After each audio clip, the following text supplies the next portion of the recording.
Hello everyone, welcome to my channel, and this is the second part of the biodiversity. I uh, I explained about the biodiversity in my first video.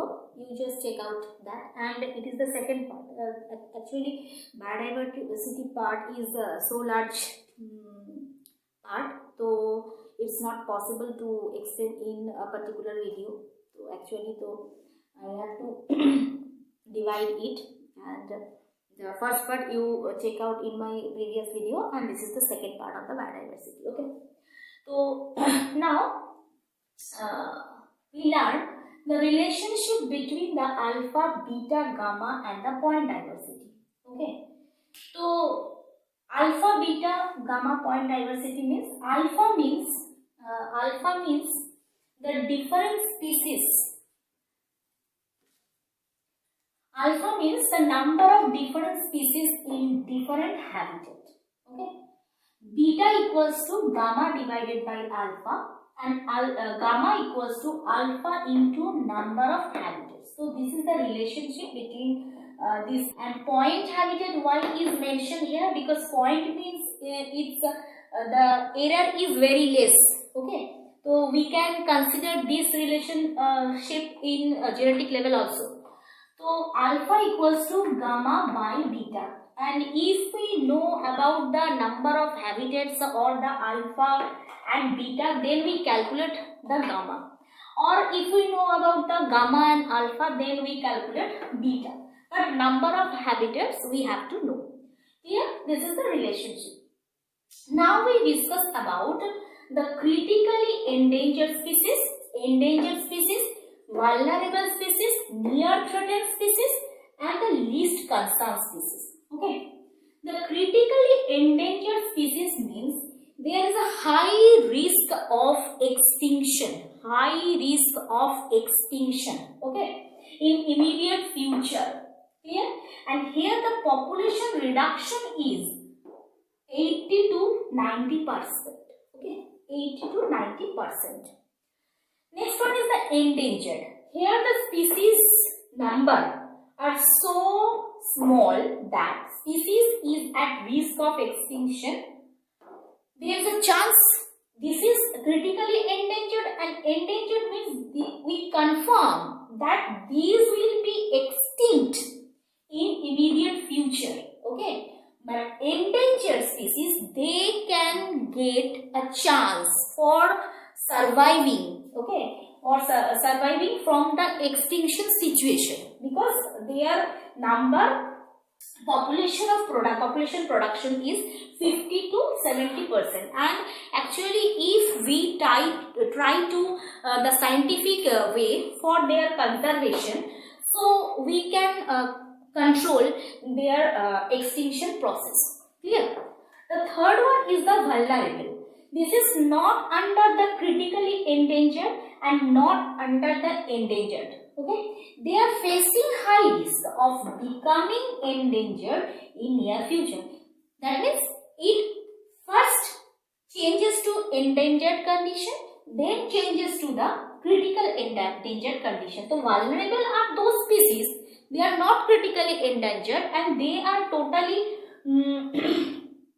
from the risk of extinction, but there is a chance, high risk for getting the conversion process into the endangered situation. Clear? So here the population reduction is 30 to 50%, less than or equal to 30 to 50%. Clear?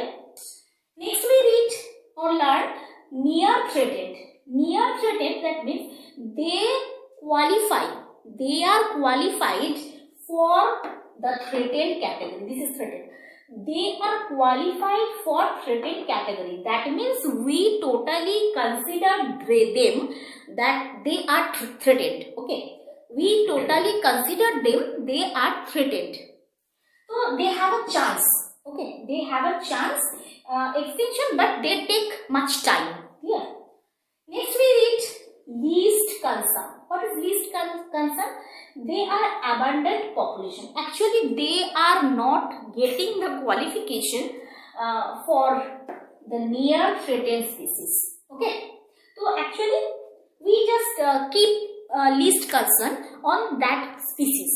So this is the, because these are abundant, and here this is the, there is a chance or a possibility already arised. Okay, possibility already arised, or they qualified for getting the threatened category. Okay, and this is the vulnerable. You know that I just explained what is vulnerable. Here the population reduction less than 30 to 50%, here 50 to 70%, and here less than 80 to 90%. Okay. Now we learn the extinction process. Okay.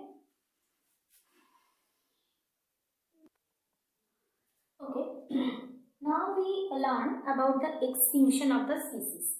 What is extinction? Extinction is the natural process and that occur in every species. Actually, with the changing of climatic condition, some species they can get the adaptive features and they accustom with the environment, and so they are susceptible or they sustain in the environment. But some species they cannot survive because they cannot accumulate the adaptive features with the changing climatic environment, and so they will disappear. This is actually the natural extinction. But without this natural process, another artificial process that actually induce the extinction process. Clear? And this is obviously the man-made activities. So first we learn the mass extinction. What is the mass extinction? Here the large amount of species or large amount of different kinds of species, they totally disappear from the environment. Clear? And this is possible by the natural different calamities like volcanic eruption, flooding, and climatic cooling, etc. Okay, this is the mass extinction, where the large or huge amount of the species that will disappear from a particular region. Clear? The second one is the natural. This is the natural means changing environment, and here the some species disappear. That I explained first. This is the natural process of the extinction.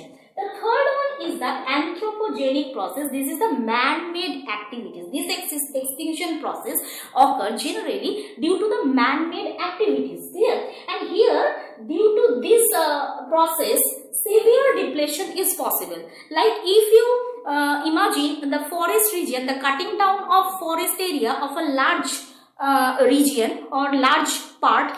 So what happens there? All the wildlife that remain in that situation, they totally disappear. Simple.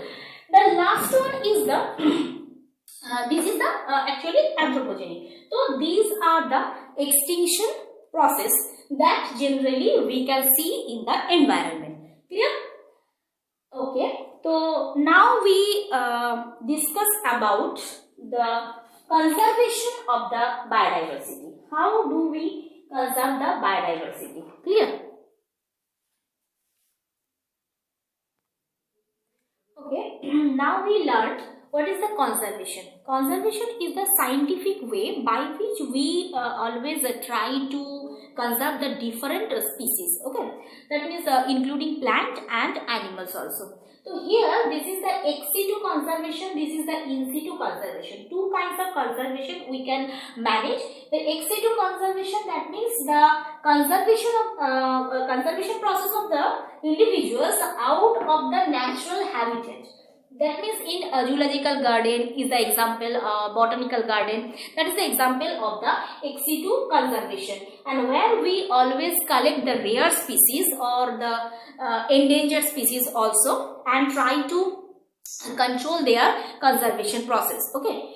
Then the second one is the in situ conservation, and that is we conserve the different kinds of species in the natural habitat, but obviously in the scientific way. That means they cannot get any dangerous disease or they actually not affected by the harmful things.